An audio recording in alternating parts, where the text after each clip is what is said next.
नमस्कार, मैं सुप्रिया। आप देख रहे हैं पुरुषोत्तम टीवी। आज का मुख्य समाचार।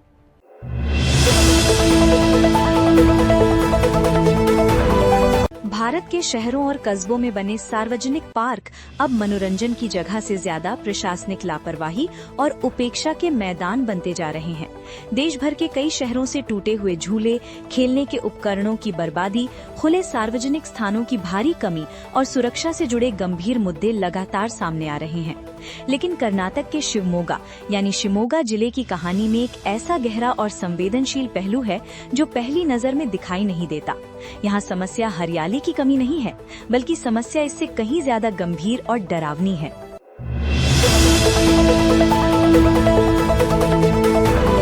राजधानी दिल्ली के जहांगीरपुरी इलाके में ईद की खुशियां मातम में बदल गईं। एक मामूली विवाद में 26 वर्षीय युवक अरबाज की चाकू मारकर हत्या कर दी गई। इस घटना से पूरे इलाके में शोक और आक्रोश का माहौल है।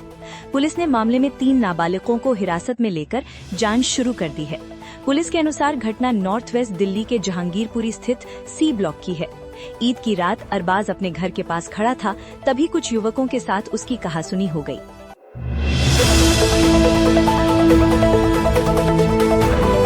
सुप्रीम कोर्ट ने शुक्रवार को पेपर लीक के कारण नीट यूजी 2026 के रद्द होने को दर्दनाक बताया और कहा कि ये परीक्षा अपार भावनाओं और आकांक्षाओं का निवेश है।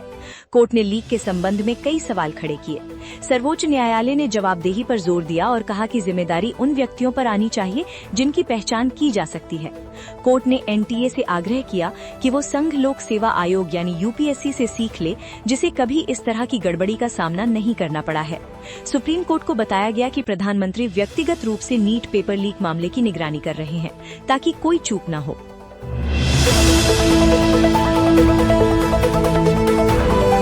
आज भारत में हर 100 योग्य जोड़ों में से 69 जोड़े अनचाहे गर्भ से बचने और बच्चों के जन्म में सुरक्षित अंतर रखने के लिए गर्भ निरोधक के आधुनिक या पारंपरिक तरीकों का इस्तेमाल कर रहे हैं।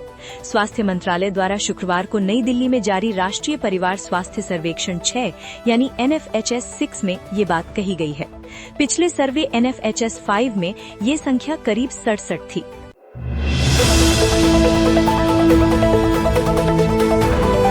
अब ऐसा कहा जा रहा है कि सिद्धारमैया 28 मई को मुख्यमंत्री पद छोड़ सकते हैं। इससे पहले उन्होंने बेंगलुरु में एक प्रेस कॉन्फ्रेंस भी बुलाई है, जिसे वे संबोधित करेंगे। पार्टी सूत्रों के मुताबिक नई दिल्ली में कांग्रेस हाईकमान से बातचीत के बाद सिद्धारमैया मुख्यमंत्री का पद DK शिवकुमार को सौंपने पर सहमत हो गए हैं। सूत्रों ने कहा कि मुख्यमंत्री ने नेतृत्व से कुछ समय मांगा है और जल्द ही अंतिम फैसला लेंगे।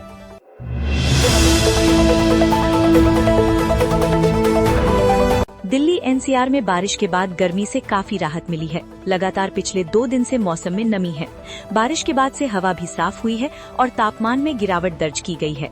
मौसम विभाग यानी IMD के अनुसार 30 मई को राजधानी का मौसम पूरी तरह बदला हुआ रहेगा।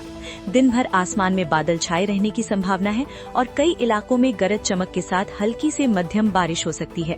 शुक्रवार देर शाम मौसम बदलने के बाद कई इलाकों में तेज हवाएं चली और झमाझम बारिश हुई, जिससे लोगों को गर्मी से राहत मिली और तापमान में भी गिरावट आई।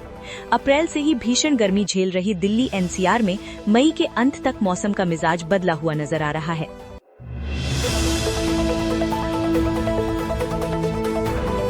दिल्ली हाईकोर्ट ने शुक्रवार को वो याचिका खारिज कर दी जिसमें शराब बनाने वाली कंपनी के उत्पादों को दिल्ली में बेचने की इजाजत मांगी गई थी। कंपनी के उत्पादों पर लगी रोक फिलहाल आगे भी बरकरार रहेगी। जस्टिस पुरुषेंद्र कौरव की बेंच ने ये आदेश दिया। दरअसल कंपनी ने अपने उत्पादों पर लगी रोक हटाने की मांग की थी ताकि वो दिल्ली के बाजार में बिक्री कर सके।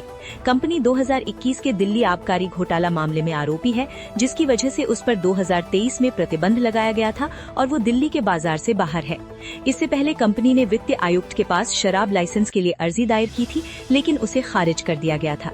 आदेश में कहा गया कि कंपनी के खिलाफ गंभीर आरोप हैं।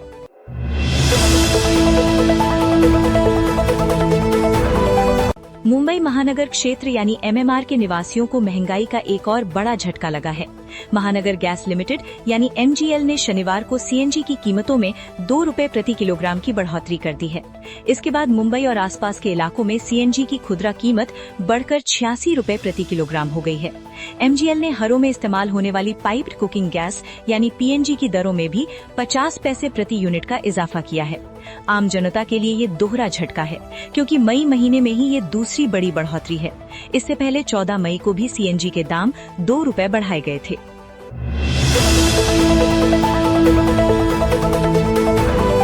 स्वदेशी कार निर्माता कंपनी टाटा मोटर्स ने हाल ही में भारतीय बाजार में अपनी entry level hatchback Tata Tiago ICE और टियागो EV को फेसलिफ्ट अपडेट्स के साथ लॉन्च किया है।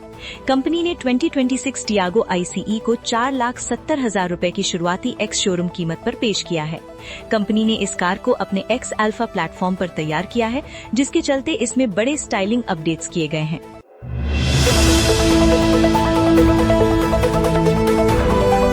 इस वक्त क्रिकेट की दुनिया में वैभव सूर्यवंशी छाए हुए हैं। 15 वर्षीय क्रिकेटर वैभव सूर्यवंशी ने 2025 में इंडियन प्रीमियर लीग यानी IPL में डेब्यू करने के बाद से ही अपनी बल्लेबाजी से सुर्खियां बटोरनी शुरू कर दी हैं।